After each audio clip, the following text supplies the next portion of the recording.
Ассаламу алейкум, урматтуу партиялаштар, урматтуу бүгүнкү салтанатка келген кадырлуу коноктор. Баарыңыздар кош келдиңиздер. Бүтүн Кыргызстан саясий партиясынын түзүлгөн 15 жылдыгына арналган чоң салтанатка келгениңиздер үчүн биз терең ыраазычылык билдиребиз. Азыр ушул 15 жылдыгыбызга арналган салтанаттуу кечебизди ачык деп жарыялашка уруксат этиңиздер.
Чоң рахмат, урматтуу бүгүнкү салтанаттын катышуучулары, урматтуу партиялаштар.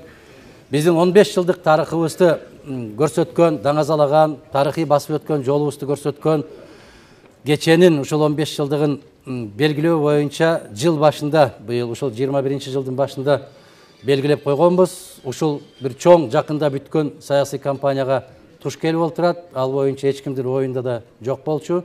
Биз ушул 15 жылдыкты белгилөө боюнча бүтүндөй жоопкерчиликти Бүтүн Кыргызстан партиясынын жаштар канатына бергенбиз. Биз аксакалдар, могул жерде канча жылдан бери орун басары болуп жүргөн Дүйшөн Шахметович аксакалыбыз, Бекбай Мамытовичтер отурат. Биз бирде бир маселесине кийлигишкен жокпуз. Себеп эмнени даңазалагыбыз келди. Кары келсе ашка, жаш келсе ишке дегендей болуп, жаштар деген сөз көп айтылат. Мана ушул жаштарга дагы бир жоопкерчиликти артып көрөлү деген максат менен. Себеп биз ушундай болуп аралашып турган мезгилибизде жаштардын колунан эмне келет деп ушуну көрүп, тек гана сырттан байкоочу катарында турган жокпуз. Анча-мынча кеп кеңешибизди берип аттык. Ошондуктан анча-мынча кемчиликтер болгон болсо, жаштыкка шылтап койсоңуздар туура болот. Кемчиликтер болбой койбойт, болот.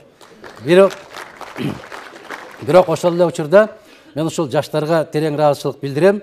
Өз демилгелери менен көтөрүп, кээ бир жерде чалынып, кээ бир жерде катачылык кетирип, бирок баары бир баягы бүркүттү дагы балапанды бүркүт таптакыр болбой калганда уядан түртүп жиберет экен. Уядан түртүп жибермейинче ата-энесинин алып келген тамагына ыраазы болуп, бүркүттүн балапаны учканды үйрөнүшкө көп далалат кылбайт экен. Ушул жерден токтотуп туруп элечү дегенде биз келген конокторго сөз берүүдөн баштасак, кайра партиянын тарыхын кайталап отурбайлы да, Бекбай Мамытович, кандай дейсиз? Туура болобу? Рахмат. Анда мындай кылабыз. Биздин күн тартибибизде бир эле маселе ушул Бүтүн Кыргызстан саясий партиясынын салтанаты. Экинчи бөлүгүбүз бейформал бөлүгү уланат. Ал биздин Дасмия улуттук борборубузда Хантеңир конок үйүндө, ошол жерде бир аз салтанаттуу чай ичүү менен ошол жака баарыңыздар чакырылгансыздар, кош келиңиздер. Ал жака барабыз. Азыр чу дегенде убакытты үнөмдөө максатында биз сөзүбүздү баштасак, биринчи ошол 2010 жылы жогорку кеңешке шайлоого аттанган кезибизде менин жанымда Бакай атадай болгон Балпайган Абышкабыз, менин биринчи орун басарым болуп, аксакалыбыз Дүйшөн Шахметович Сорунбаев деген кишибиз бар эле. Бул киши анда ата жолу деп партия атышып, Бекбай Мамытович экөө аябай күпүлдөп киришип алып, анан ошол бүтүн Кыргызстан менен оюбузда, колубузда, билегибиз, тилегибиз бир болсун, мындан ары карай бүтүн бололу деген максат менен бата алып, ошол жарышка чыкканбыз. Жыйынтыгын жана Акыл Казакович кенен айтып берди. Азыр алгачкы сөздү мен Дүйшөн Шахметович сизден баштасам. Келиңиз. Микрофонду карап тургула. Алахан Дүйшөнбаевич, рахмат. Урматтуу бактыраштар, урматтуу коноктор, бул мезгил деген батырет 15 жылдык, бүгүн 15 жылдыгын партиянын түзүлгөнүн эсептеп отурабыз, байрамдап отурабыз. Ошол 15 жылдын ичинде башыбызга ар кандай, башыбыздан ар кандай иштер өттү. Мына ушул школда ийгиликке жеттик. Партиялаштын баары ушул ийгилик иштер менен куттуктайм. Ошол азыр өткөн жолубуз, биздин берген тарбиябыз ушул жол менен алат деген тилектемин. Рахмат. Бүгүн ушул баардыгын көргөнүбүздөр бул жерде. Ошол менен сөздү кыскартып, биздин чамча белегибиз бар эле. Бекбай Чекоевич даярлаган. Бул белек Кыргызды элин бириктирген символ деп койсок болот. Ушуну тапшыра алдык. Алахан Дүйшөнбаевичке тапшырып коелу. Рахмат.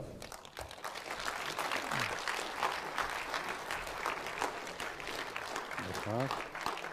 Бул эмне символ бул?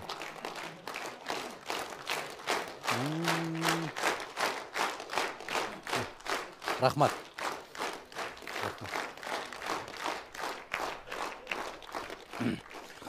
Рахмат Дүйшөн Шахметович. Мына Кыргыздын 40 уруусунун белгиси анан ортого ошондой кылып жасап коюптур. Бул Бекбай Мамытовичтин бир чыгармачылыгы болсо керек. Ошол бүтүн Кыргызстан деп, мына бүтүн биз бүтүнбүз, биз бөлүнбөйбүз дегендей. Болсун. Рахмат чоң. Рахмат. Урматтуу коноктор, сөздү ирети менен кете берели. Чыгып бир-эки ооз пикирибизди айтабыз деген азаматтарыбыз аябай көп. Мүмкүн болушунча бир аз кыскартып кетели. Азыркы сөз Кыргызстан Коммунисттик партиясынын төрагасы, жаңы шайланган жогорку кеңештин депутаты, Кыргыз Республикасынын жогорку кеңешинин 5-чи жолу шайланып аткан депутаты Исхак Абсаматович Масалиевди.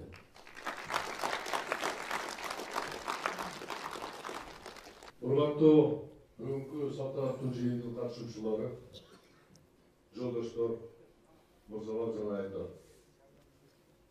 15 жыл тарых үчүн эч канча эмес. 15 жыл аз менен десек болот. Бирок 15 жылда ийгиликке жеткен партия бул күчтүү партия деп эсептелет. Ошондон биздин дөшүбүздөгү эртең бере турган мандаттын зачеттин ичинде сиздердин баардыктардын чоң эмгеги бар. Ошондон биринчи кезекте баарыбыздарга чоң рахмат айтып келатам. Ушул ийгиликке жеткириш үчүн чоң рахмат сиздерге. Экинчиден, Абсамат Масалиевич биздин жетекчибиз, Кыргызстан Коммунисттин жетекчиси. Акыркы 9 жыл анын жанында ким турган, ким эң жакын, уулуна жакын киши болчу эле. Атакан Мадубаров болчу. Кээ бир учурда мага айтпаган сырларны ушул киши менен бөлүшчү эле. Ал мезгилде сиздердин жетекчилер чачы капкара болчу, жапжаш болчу. Мен ойлоп атам, ушул менин атам менен биздин коммунисттер партиясынын жетекчиси менен жанында жүргөн, тарбия алган киши жаман болбойт деп эсептейм.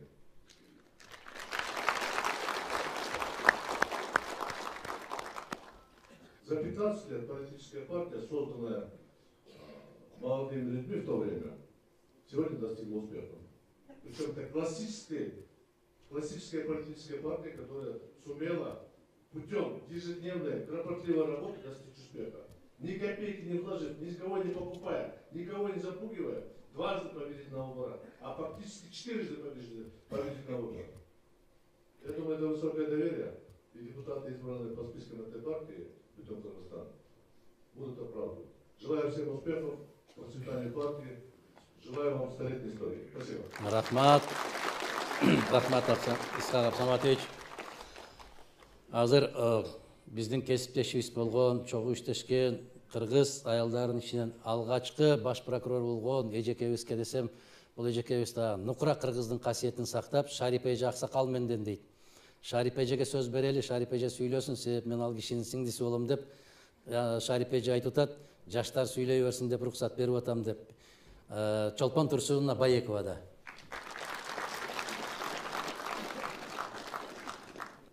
Эми мактайын десем, бардыгын мактап көрсөтүп коюшту, бардыгыбыз күбө болдук. Мен каалоо айтат элем. Атыңарды актап, урматтуу партиянын мүчөлөрү, Адахан Киксанбаевич баш болуп, ошол көздөгөн максатка жетип, анан кийин жолуңар даңгыр болсун деп. Бир гана маселени айткым келип атат. Азыркы бүгүнкү күндөн баштап депутат боло баштагач, шайландыңар, экинчи күнү ойлонуш керек, эмне иш кыламын депчи. Адахан Киксанбаевич бул жерден айтып атасыңар, жаштарга жол ачтык депчи. Ошол жаштарга мен айтат элем, имандуулукту берсин депчи Кудай. Анткени баягы октябрь айында болгон окуялар эсиңерге белгилүү. Карылардын баардыгын желкиреп чыккандай эле болду да. Улар келсе биз иштейбиз дегенде. Аянттын куту кетти, көрүп атасыңар. Турдакул Мусубалич ошол жерде прораб болуп, ошол жерде жана барактардын баардыгын алып чыгып, Слободка деп койчу илгери. Ал жерде жалаң сыгандар, уйгурлар, ар кайсы калктар жашашчу. Согуш мезгилинде салынган барактарды снос жасап, анан тиги микрорайондорду куруп, ошолорго катышканмын мен. Прокурор болуп, гражданский иштерге өзүмөн жүргүзүп. Азыр зыйын кейип, баратсаң баягы көркү жок, баягы өзүнө тартып аткан куту кетип калды. Туура. Ошон үчүн биздин ата бабабыздан калган салтты угантабыз деп багыт айтылып, бирок ал багытта бекемделген иштер аз болуп атат. Мен бул жерде отурган бардыгыңарды, айымдар жана мырзалар, биз бардыгыбыз Кыргызстан телевизионубуз ошону жакшылап көздөп, жаш балдарга, жаш моондарга жакшы тарбия берсек дагы, анан жаштар дагы ошол биздин ата бабабыздан калган имандуулукту, ибадаттуу, ишил тарбиялуу болууну көздөштү. Биз эми аткара турган ишти аткардык, акыл эсте сурасаңар, акылыбыз ордунда, кеңеш бергенге даярбыз. Кудай кааласа, рахмат. Чоң рахмат. Азыркы сөз эсиңиздерде бар, урматтуу салтанаттын жыйынынын катышуучулары. 2 жыл башта аябай чоң бир апаат болуп, биздин кыргызстандык көптөгөн азаматтарыбыз, 1000ге чукул азаматтарыбыздын баары казак-кыргыз чегарасы, казак-орус чегарасында сыртта калып калган. Аябай оор, кейиштүү абалда калып калышты. Айлап жатып калышты. Талай эрме чөлдө калып калышты. Мына ошол учурда аябай кыйналып турган мезгилде билесиздер, чабал болгон биздин өкмөт дагы, жогорку кеңеш дагы, башкалары дагы ушул маселени чече албай атканда мен бир видео кайрылууга мажбур болдум эле. Ошол кезде элбасы деп, бүтүндөй түрк элдеринин аксакалы деп Нурсултан Абишевичке кайрылганда ошол кишинин орун басары бар элем. Азыркы кезде ал киши Казак мамлекеттик университетинин ректору, илим доктору, профессор, мамлекеттик ишмер, министрлик кызматтарда, Россияда, Түркияда элчилик кызматтарда иштеп келген казактын бир белдүү азаматтарыбыз, менин бир жакын досум, атайын ушулардын арналып чакырган, ушу конокко келип катышып отургандыгы үчүн терең ыраазычылык билдирүү менен ошол 34 мүнөт видео кайрылуу жасалгандан кийин 34 мүнөттүн ичинде кайра чыгып, менен байланышып, аябагандай чоң көмөгүн көрсөтүп, жардамын көрсөткөн мен үчүн өтө сыйлуу азамат жигитибиз Жансейит Кансейитович Түймөбаев деген агабыз келип отурат. Келиңиз.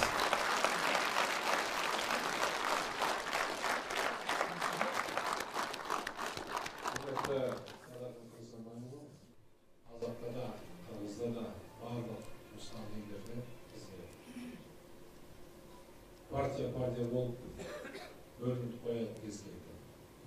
Сондықтан да мен айтарым, бүт Қырғызстан бүтін болсын. Барлығыңыздың ортақ жақандарыңыз ортақ түтін болсын. Себебі кез келген партияның, кез келген елдің лозунгысы ол біздің ата-бабаларымыздың сөздері, мақалдары, афоризмдер. Сонда ағайын араз болса, ауыздар кетеді дейді. Төртеу түгел болса, төбедегі кетеді дейді. Бөлінгенді бөрі жейді, басқа жейді.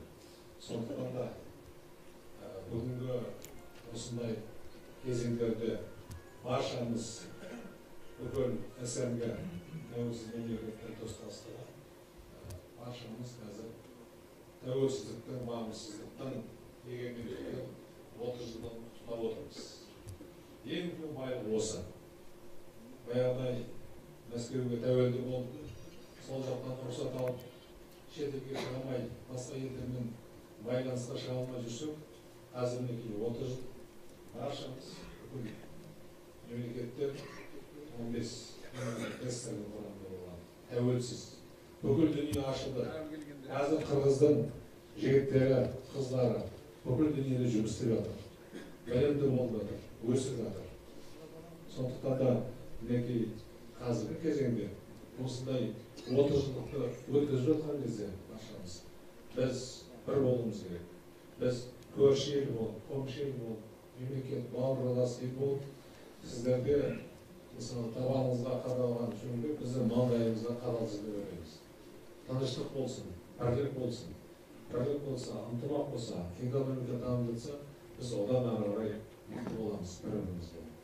Ең жақын ел қазақ, қырғыз, мінекей туғандары. Сондықтан да осындай кезеңде мен досым бұрынғы мемлекеттік саяси қайраткер болған, государственный политический деятель болған.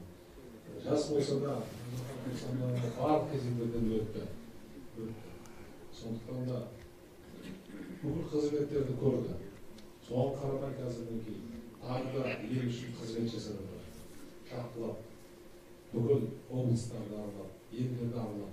Неге? Себебі оның барлығын біліп көріп отыр.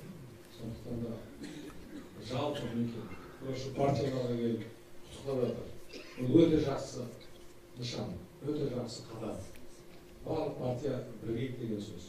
Яғни безірек бірігіп, ұмтылып, ынтымақтастықта, бірлікте сіздердің мінекей бізге ең жақын көрші елдің дамып жатқан экономика жағынан, мінекей сауда жағынан дамып жатқан біздер үшін пайдалы. Сондықтан да осы бүгінгі жиналысқа өзінің осы бауыр меселмеге қолдап осындай үлкен қадамдар арқылы Қырғыз ең басты мақсат барлығымыз. Қырғыз елінің болашағы, қырғыз жастарының ертеңгі өмірі, баянды бейбітшілігі, экономиканың дамуы, соның барлығы жақсы болсын. Сіздерге баршаларыңызға мінекей осы келесі 30 жылдықта амандық, саулық тілейміз. Осы Қырғыз елі жарқырап жайнап тұрсын, экономикасы мықты болсын. Амин. Шекарамыз ашық болсын.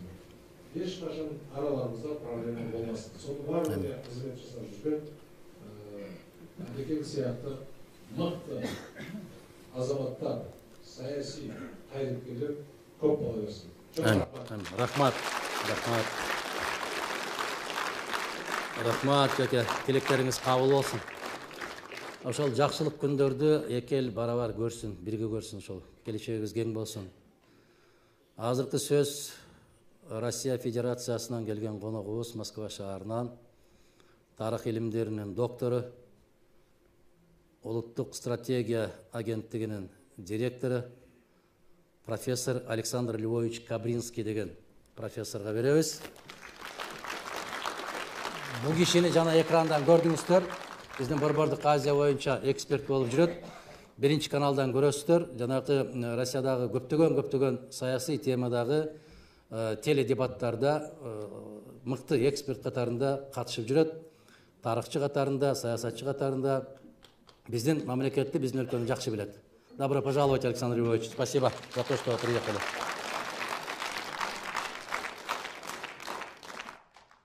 Добрый день всем. Меня слышно там на задних? Да, отлично. Так живее, без всякой электроники. А то просто она как-то уже в жизнь вошла, что просто общаться перестали друг к другу. Лишний раз не позвоним, не встретимся. Я хочу поблагодарить от всей души вашего лидера, Адахан Кимсанбаевича, за приглашение, за возможность вот так вас поздравить с двойным праздником. 15 лет и победа. В общем-то, победа на выборах – это очень серьезно. Вы завоевали тот плацдарм, с которого надо развивать наступление. Надо двигаться дальше. Вот мои родные меня не любят. Они говорят, с тобой невозможно разговаривать, ты вечно какую-то гадость говоришь.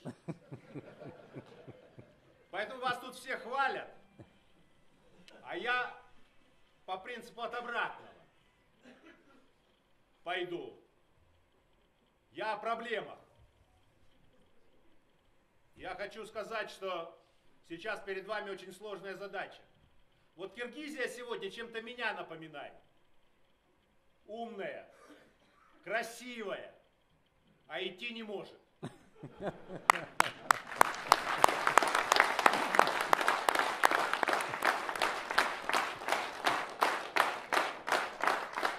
И вот здесь сегодня вам очень важно, вашим депутатам, вот огромная ответственность на лидере лежит, заставить людей думать. Мы настолько обленились, что людям стало лень думать. Думать и понимать. Нам сегодня внушили, как это произошло, я даже понять не могу, что самое важное, это у человека жизнь. За то, чтобы жить, он должен отказаться от всего. От родных, от близких, от бабушек, от дедушек. Жизнь – самоценность. От общества, от друзей. Сиди дома и живи. Вот мне такая жизнь не нужна. Раньше, еще недавно, отдать жизнь за Родину, за дело, за людей, за близких. Это было не просто подвиг, это было счастье, каждый мечтал об этом. Сегодня все перевернулось. И вот это сознание надо перевернуть обратно. А важно понять, что происходит. Киргизия, хоть и далеко в Центральной Азии, но по мышлению вы европейцы. Вы европейцы, которые волей судьбы живут в Центральной Азии. Это очень важно понимать. А в Европе две модели. Две. Англосаксонская и романо-германская модель. И так сложилось, что Российская империя, а вместе с ней и киргизы, находились в романо-германской модели сознания. Чем отличается романо-германская от англосаксонской? Романо-германская модель – это Гегель, это Ницше, это Кант. Это модель, которая заставляла человека думать. Думать и двигаться вперед. Не знаешь, как сделать, сядь, подумай и сделай. Англосаксонская модель – это общество потребления. Как пожрать. Понимаете? Не знаешь, как сделать, ты должен знать телефон того, кто знает телефон того, кто знает телефон того мастера, который придет и сделает. Но так сложилось, что в 20 веке романо-германская модель потерпела поражение. Немцы проиграли в широком смысле. И сейчас мы находимся в условиях англосаксонского ига, самого натурального. Но назовите мне хотя бы одну страну, куда пришли англосаксы, и где стало бы мир, покой, процветание для народа. За последние 30 лет. Хоть одну страну. Нигде нет этого. И так сложилось исторически, что сегодня Россия отстаивает романо-германскую модель. Ну так получилось. Нас никак не удается затянуть в это англосаксонское иго. Мы всячески сопротивляемся этому. Всячески не хотим этого. И сегодня перед вами, перед народом Киргизии, выбор, с кем идти и куда идти, и как идти. Потому что вот много проблем.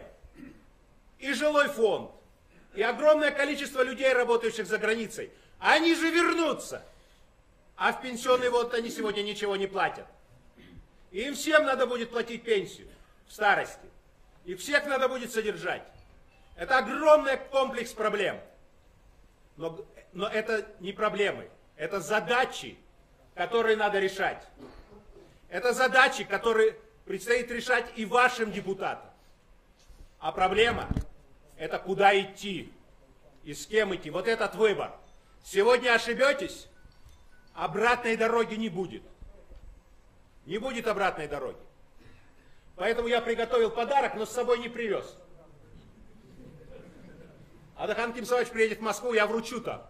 Но чтобы вы знали, я надеюсь, он в штабе потом повесит. Фантазия вам подскажет, а потом увидите, насколько вы правильно фантазировали. Это часы Гжель, такие Гжель-часы. Я побоялся разбить, но видите, я смешной такой. Адахан Кимсович привезет, в штабе повесит. Потому что время сегодня работает на Бутун Кыргызстан. Спасибо. Время сегодня работает на вас.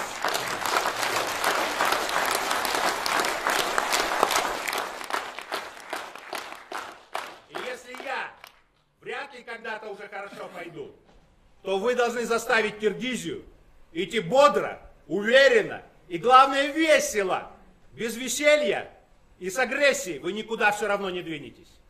Поэтому улыбаемся, поддерживаем Мадумарова, поддерживаем Бутун Кыргызстан, чтобы с этого плацдарма, который вы завоевали, вы развили свое наступление. И партия, чтобы как минимум, ну, большинство здесь сидящих отмечали праздник, когда эти цифры поменяются местами. И это как минимум. Здоровья всем и вашим родным.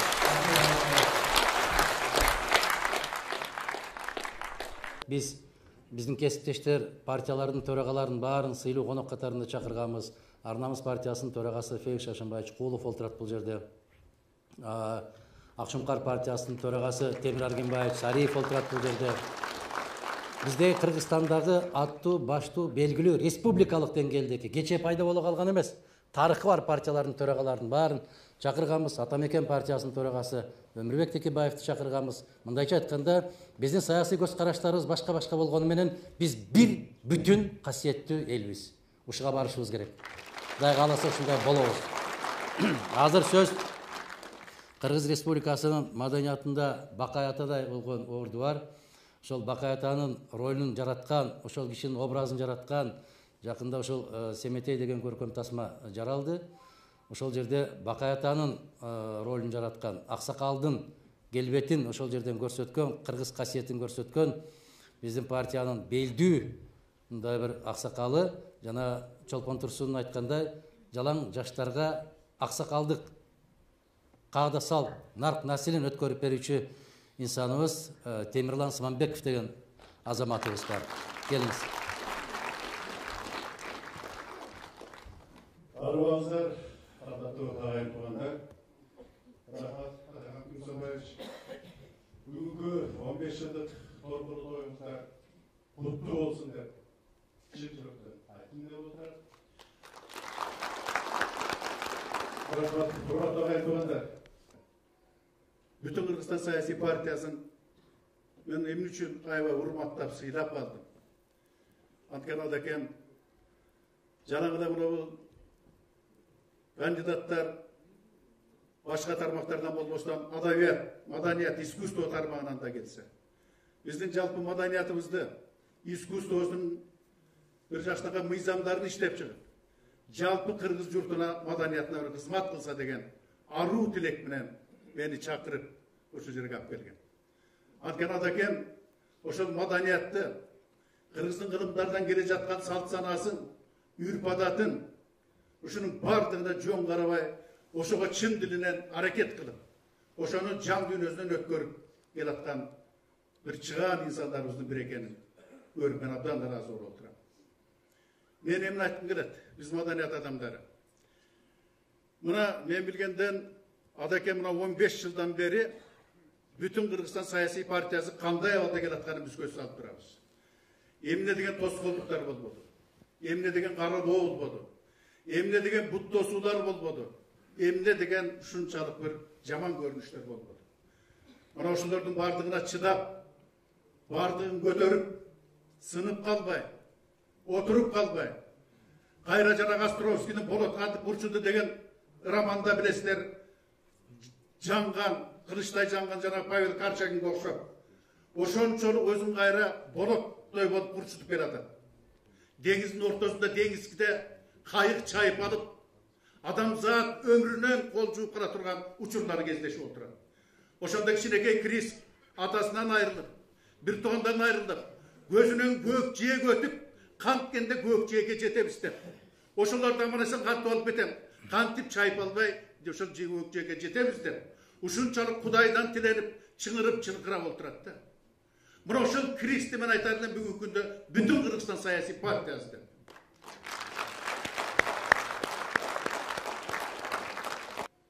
Адаке, аман бол, Рахмат. ден соолукта бол. Рахмат. Келечек болсун. Бардыңыздар аман болсун. Рахмат. Бирге бололу. Рахмат чоң.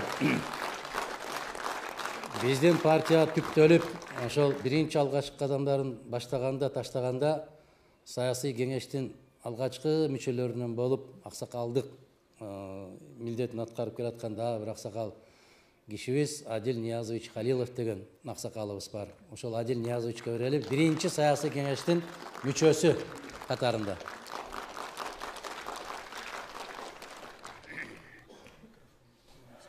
Рахмат, Адахан Кензамбаевич, уважаемые бутуновцы, я искренне рад сегодня поздравить вас и с праздником, и с победой.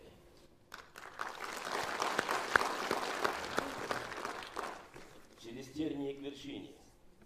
Все 15 лет сплошная борьба. Все время в оппозиции. Сегодняшний срыв сервера – это не случайный был и не единичный. Мы прекрасно помним, Адахан Кензамбаевич, те времена, когда и ночью выключали свет. До 4 утра Бетун Кыргызстан шел впереди. С 4 до 6 ситуация изменилась. Бетун остался за бортом. Тот, кто шел с 3%, прошел вперед. К сожалению, беда. Мне очень жаль за Кыргызстан, за моих земляков, за моих друзей. Я родился в Кыргызстане, я вырос в Кыргызстане. У меня здесь похоронены и сын, и мама, и папа, и бабушки, и дедушки. Хотя я азербайджанец, но я со всей любовью к кыргызстанцам, кыргызам, я своим землякам неоднократно говорил, равных кыргызов народу нет.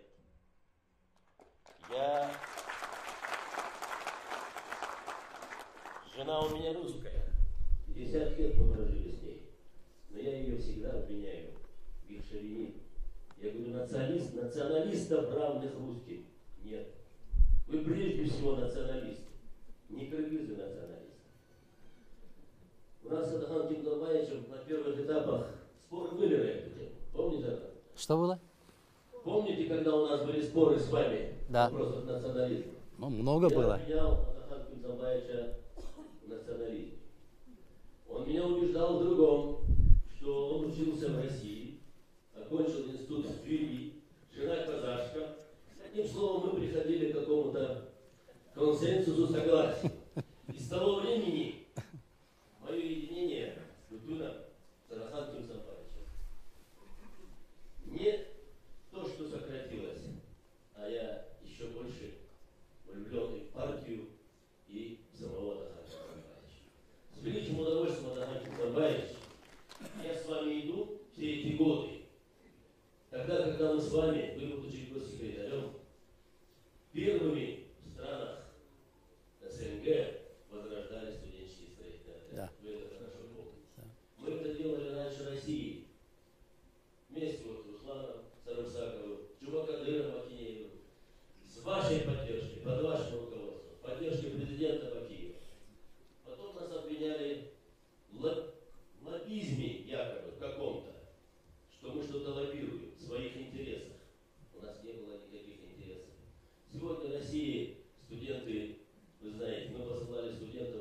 счет сами на стройки в Сочи, юбилейные стройки. Помните, Олимпийские, да. Олимпийские объекты вы посылали здесь на стройки, когда строились школы после землетрясений, как и стали. Сегодня студенты остались за бортом. Я бы очень хотел, Адахан Кимсанбаевич, вот те 6 человек, которые сегодня прошли, из этих 6, 3 я прекрасно знаю и очень близко знаком. Адахан Кимсанбаевич, Асхат Абсаматович и очень рад за Гулю Кожакову. Я надеюсь, она будет продолжать линию Чолпон Турсунова, потому что она честнейший, порядочный человек, прошла в этих органах. И надеюсь, что самая коррумпированная структура Кыргызстана, правоохранительные органы, наконец будут поставлены на место. Адахан Кимсанбаевичу хочу пожелать здоровья, Спасибо. терпения. Вы уже надорвали частично свое здоровье, потому что впереди еще более серьезный путь. Спасибо. Еще более тяжелый путь. Поэтому я хочу вам пожелать здоровья и терпения. Спасибо. Всем успехов и здоровья. Рахмат. Спасибо, рахмат. Азыр 3 киши қалды. 3 кишиден кейін жиыныбызды мында бир салтанаттуу бизде сыйлык алчу, рахмат айтчу кишилерибиз аябай көп. Биздин курамыбызда 120 миңден ашуун мүчөлөрүбүз бар. Катталган партиялык билетти алгандардан. Ошолордун эң алдыңкылары деп 11 кишини ушул жаштар канатыбыз сунуштап атат. Ошол кишилерге сый урмат көрсөтүп, ардак партиябыздын ардак грамотасын тапшырып койсок деп, ошол 3 кишиден кийин ошону тапшыруу менен салтанатыбызды андан аяктайбыз. Андан кийин айттык, экинчи бөлүгү ал жакта уланат. Медет Шеримкулович, Феликс Шашимбаевич, аксакалдарыбыз Тамара Хусейновна, бүтүндөй Кыргызстандын сыймыктары болгон агаларыбыз, эжекелерибиз. Эгер бул жерден сүйлөйбүз деп сөз айтпасаңыздар, ошол дасторкондон дагы сүйлөсөк болот. Кандай дейсиздер? Туура болобу? Там, наверное, будет намного приятнее говорить и выступать. Легче будет. Мне так кажется, да. Спасибо. Рахмат. Азыр сөз Болот Теналиев деген биздин аксакалыбызга берилет. Ысык Көл областынан келген коногубуз, аксакалыбыз, күйөрманыбыз. Андан кейін Наталья Завазиева. Урматтуу партиянын мүчөлөрү, Адахан иним, биринчиден эки майрам болуп атат бүгүн. Биздин партия өтүп кетиш менен, экинчиден 15 жылдык менен. Эми сени алтыным Адахан суук көздөн сактасын Кудай. Амин. Жана жаман ойлору бардан сактасын. Анан мен башкача сүйлөйүн дедим эле бул жерде. Бирок жана тасманы көрүп алып бир чыгармам менен бүтүп койсом сөзүмдү. Ал жана расмий тилде болот да. Ненавижу лгунов, болтунов. Порождают неверие они, самопальных злых колдунов, переполнивших часть земли, незаконных, законных воров, от которых нет нам житья. Неужели нет островов? Всех немедля загнать бы туда. В государстве нашим сограждан миллионов нет и 5. Все не верят всяким соблазнам честно жить, нет другого пути. Поднимите же головы главы, обратите внимание на них, оббирающие их неправы, не обидьте, прошу, таких. Что с тобой, моя отчизна? Всюду слышный ругань мат. Где твоя былая сила и кто в хаосе виноват? И никому теперь не внятно. Куда же все ушло? Людей народное богатство, их чьи карманы занесло. Те, кто охраняет наш покой, казну, законы государства, найдут всегда предлог любой, чтоб посадить, лишить гражданства. Сажают бедных, а с карманом освобождают под залог. Они затем таким обманом воруют так же, кто как мог. Кому же возвращать кредиты? Утоп по шее в них народ. Ему же скажут: а ну, сиди ты робот, нет тебе свобод. Если встретится калека, жизни нашей инвалид, не заметит человека, от того душа болит. Бюрократ без понимания отвернется и уйдет. На таких ведь ноль внимания, пусть хоть с голоду умрет. А верхи живут роскошно, их осталось пеленать. Всем от этого дотошно. Кто ж им будет пререкать? Хочу бороться я с верхами за то, что плюнули в народ. Но знаю я, что с потрохами съедят они меня вперед. Рахмат.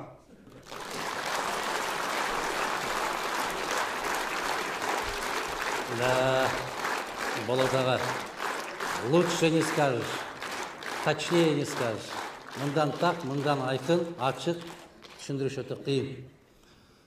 Сөз бізде Наталья Завазиева, активная участница нашей партии, уже лет 10, самая активная. Она еще была студенткой, когда вступила в партию. С тех пор.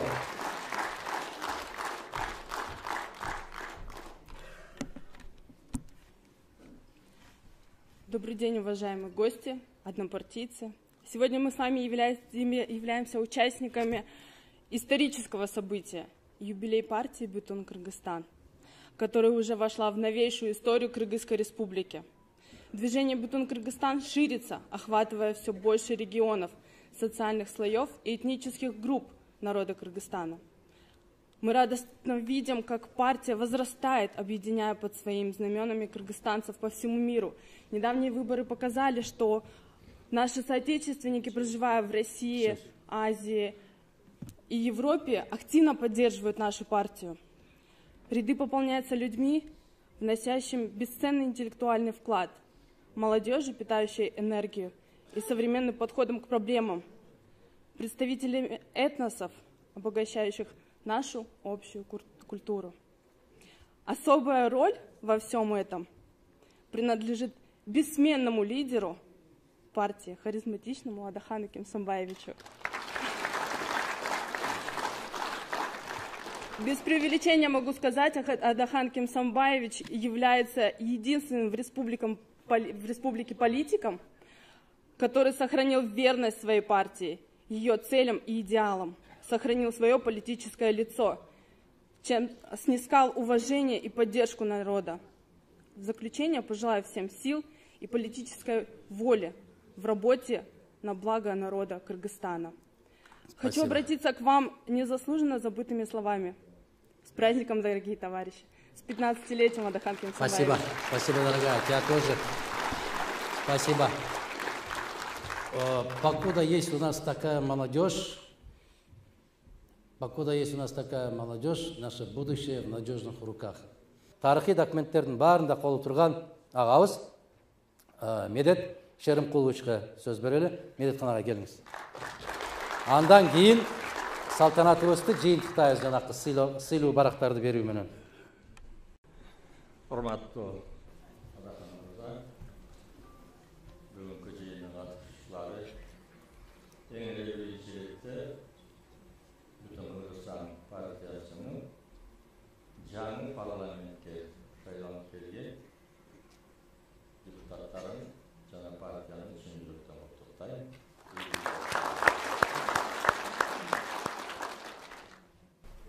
Эч убакта мамлекет коррупцияга каршы күрөштү жакшы жүргүзбөсө, мамлекет болбойт. Ошол коррупциянын ичиндеги эң лакмусовый бумага это комтер. Жакшы билесиң, ушунун аягына чыгат. Үчүнчү менин каалым. Силер оппозиция деп жүрөсүңөр, оппозициясы жок, мамлекетте өсүш, өнүгүш болбойт. Бирок канчалык оппозиция болбогула, президент, өкмөт, парламент, коомчулук, кыргыз эли баарыбыздын каалаганыбыз билимдик, жакшылык, бүтүн Кыргызстан ошону бекем кармай калат. Рахмат, рахмат, рахмат. Айтканыңыз келсин, тилегиңиз кабыл болсун. Жашасын эгемен Кыргызстан. Рахмат.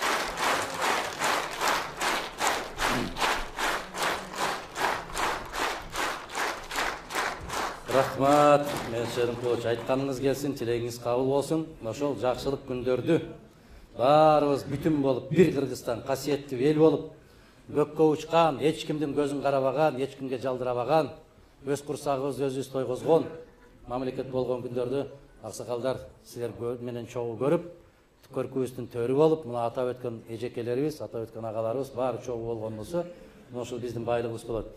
Эми урматтуу туугандар, баягы пикир айтам, каалоо айтам, куттуктоо айтам дегендер ол жерде келип келме ол жерге чыгарып коелу. Гүлдөрдөн бери берип жиберишип атат, улам жазып атат.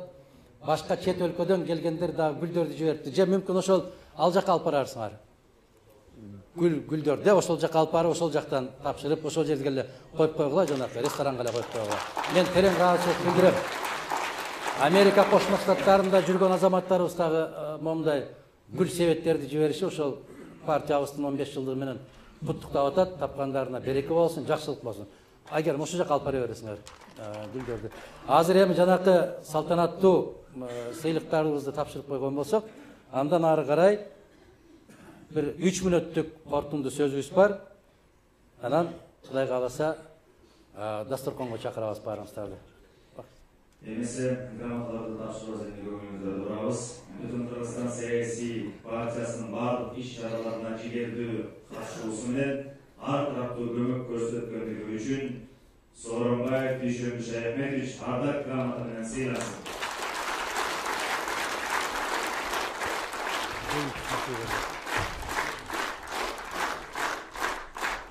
Бүтүн Кыргызстан саясий партиясынын баардык иш-чараларына жигердүү катышуусу менен ар тараптуу көмөк көрсөткөндүгү үчүн Маматов Бекбай Маматович ардак грамота менен сыйлансын. Дал ушундай ардак грамота менен Айша Рахманбердиева сыйлансын.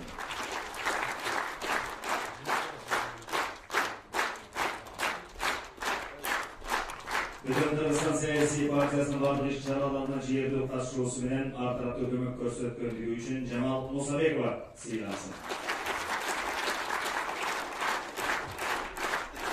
Бүтүн Кыргызстан саясий партиясынын баардык иш-чараларына жигердүү катышуусу менен ар тараптуу көмөк көрсөткөндүгү үчүн Гүлбара Сулайманова Кылымдар жанын берип бабалар сактап келген айкөл кыргыз элден биз берекесин төгүп турган ачайып бакыбаттуу асыл кымбат жерден биз берекесин төгүп турган ажайып бакыбаттуу асыл кымбат жерден